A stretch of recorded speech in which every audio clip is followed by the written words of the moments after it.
Hello viewers, welcome back to another segment with Stuart. So today is quite a special one. We're going to talk about quite a popular individual, or should we say quite a popular individual's father. And the individual in question is none other than Lionel Messi, the world-renowned football player. But today it's not going to be directly about Messi, it's going to be about his father. Stuart, do you want to let us know a little about how you got involved with Lionel Messi's father and brother? Yeah, well, it's back in 2019. I was going on a business trip to Spain with a colleague of mine. And we got picked up at the airport by a guy called Francesco. He's a football agent. And we're going to some hotel to discuss some football arrangements with one of his players. And believe it or not, he got a phone call in the car when he said pick up. And it was from Lionel Messi's dad, George. And and they were talking on the phone in Spanish and then talking in English. And I asked what the problem was. And this Francesco says Lionel Messi's dad's not well. He's got problems with his bladder. So he's got to go to the hospital. So I said that. It's unbelievable, but I says to Francesco, I can help the guy. And he turned around and looked at me and inquisitive and said, what do you mean you can help him, Stuart? I says, well, I'm a healer. I says, I can help the guy. And he looked at us. I says, well, why would I say this, Francesco? I says, I don't hardly know you, just met you. I says, so why would I say this? I says, if his dad's invested. I said, I'll do a healing on him. Now, next thing you know, this is, I'm getting took from the airport to Lionel Messi's private offices in Barcelona. Next thing I know, I'm upstairs in his private office, talking to his dad, talking to his brother, Rodrigo, and George, his dad. And I tell him what I could do in it, and I says, do you want to try it? And they said, well, nothing to lose. So we're going to hospital to get something done with his bladder on the following week. So next thing you know, I'm doing a healing on him on his couch in his office. And within minutes, he's unconscious. They're lying there, so peaceful, lying, and I'm doing my healing on him. And I left him there, and I left him in his private room there, and I went and seen his Lionel's brother, Rodrigo, and we're sitting talking, and they're looking at me in disbelief, and I says, you can hardly hear me anyway, your dad. And he's lying there for 20 minutes, half an hour, and then I went in and woke him up, and he couldn't believe it, and he started talking in Spanish, and he just couldn't believe what had just happened to him, how calm he felt and how good he felt. He had no discomfort anymore. And he says, it was unbelievable. And I'm looking about the place thinking, what the hell? How have I ended up in here with this family? But I was there, and it was unbelievable. And I asked us if I needed any more sessions, and I says, well, I'm away home tomorrow. I says, so I'll come back in tomorrow before we leave, and I'll do another session on him. So they invited us back to the next year. I went and done the business we're there for, stopped the night, and then went to see him in the morning. And when I went to see him the next year, I asked him how he felt. He says, fantastic, felt didn't any pains, anything. And then I says, are you ready again, George? Well, I'll do it for another treatment. So I did another treatment on the guy. And the same thing happened, unbelievable. He just outgone. Left him there for 20 minutes, half an hour. And his son, plus his Francesco, couldn't believe it, what had happened to him. And when he come round to talking in Spanish, and then it talking to me in broken English, and they couldn't thank us enough. I've had for me and this colleague I was with for to take my waves over. We invited her across, and this when Lionel played for Barcelona and asked us if we want to come over and have a night in Barcelona and be in Messi's private box to watch the game. And I says, yeah, well, I'm not like really. I never took that offer up, but it was there if I wanted.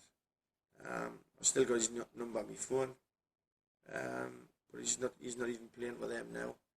So I said I would get photographs taken, and because his trophy cabinet was there, the Golden Boot, the Ballon d'Or.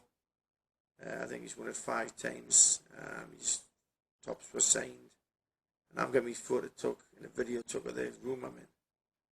It was unbelievable for me because I like football, and he's one of the best footballers that ever walked this planet, in my eyes. That's about opinions, but I was like a kid in a sweet shop. I was so pleased with what I had done, and I've to tell the truth, I've never kept contact with him. I wish I had done, but I haven't. But I've got some photos there of me in his trophy cabinet in his room, and I think it was a really, well, I couldn't explain how I felt really when I had been got my photograph taken with all these, well, the trophies that anybody else would be able to be seeing, I believe, unless you're invited there. And I believe the guy's all right now. If anybody is questioning this video and they can get back to his camp, I'm more welcome to ask him, because this is a true story I'm telling you. Unbelievable, but true.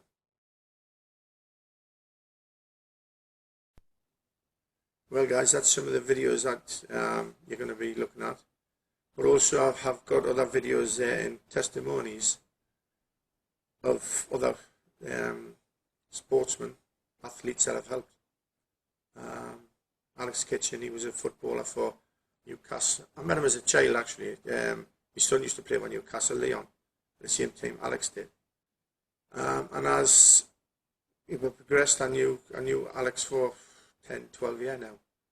Now he come to me one day, and he had problems with his knees. He had to leave Newcastle United I think he was 19 or 20 years of age, because he had problems with his knees. And the FA paid for an operation he had, but he's still in some discomfort and pain. He's waiting to go for another operation. Now, when Alex came to see me, I said, just lying on the bed. I said, now let me do my work. I said, just believe in it. Now, Alex is a really fit young lad. Does Iron Man stuff and that now. And he's a personal trainer. Now, Alex couldn't believe what happened to him when I done my healing on him. All the warmth around his knees and that, and he couldn't believe it. He wouldn't even do a testimony for 2 or 3 weeks because he thought it was all in his mind what had happened to him. And I says to him, how long are you going to wait, Alex, before you put a testimony on there? He says, I'm waiting to see if this wears off, Stuart. I says, fair enough. I said, but it's not going to wear off. So within about 3 or 4 weeks, he had a partner, a lady there that he was doing some Iron lady competition that they run so many miles carrying each other and such and such. They only went and won it. He's doing leg press as well, heavy weights and that, and he just couldn't believe what had happened to him. And he's never looked back. He's still doing a personal training, and I've done something that the surgeons couldn't do. I repaired that young man. And he couldn't believe it. Yeah. There's another young lad that used to play football with Leon, my son. He used to play for him at Newcastle, I think, and used to play for him with him at Gateshead. And he had he's done some of his foot. They said he'd be off train. He couldn't kick a ball for 6 weeks. And he had one of them boots on when he come to see me, the black boots, not velcroed on. And then, well, that he's got testimony there. He couldn't believe it, how he felt after it. And he's within 3 or 4 days he's back on training. Just they couldn't believe. His manager couldn't believe how quick he recovered and went there, because he had his boot on. He just took the boot off and he's back training and playing football. And his testimony is there for people to see. So on this video, if people, what standard you played, if you're a professional footballer, professional athlete, and you think your career's over, or just if you're just playing Sunday morning football, and you kind of get back to fitness level, I'm worth checking out. And check the Divine Light page on Facebook or on YouTube. I even have a documentary on Amazon Prime called Stuart Watson, Hard Man to Healer. Check them out before you get in touch. But give us a go before you think your career is finished. You're more welcome to get in touch. And when you read these testimonies, they're unbelievable. Thank you for listening and taking time. Okay, thank you very much, Stuart. Like you say, amazing stuff there. And going forward, guys, we're going to see a lot more of these nice short segments, but some absolutely mind-blowing content. Okay. Apart from that, if you like the video, please hit the like button, subscribe, and we'll see you next time. Thank you, Stuart. Thank you.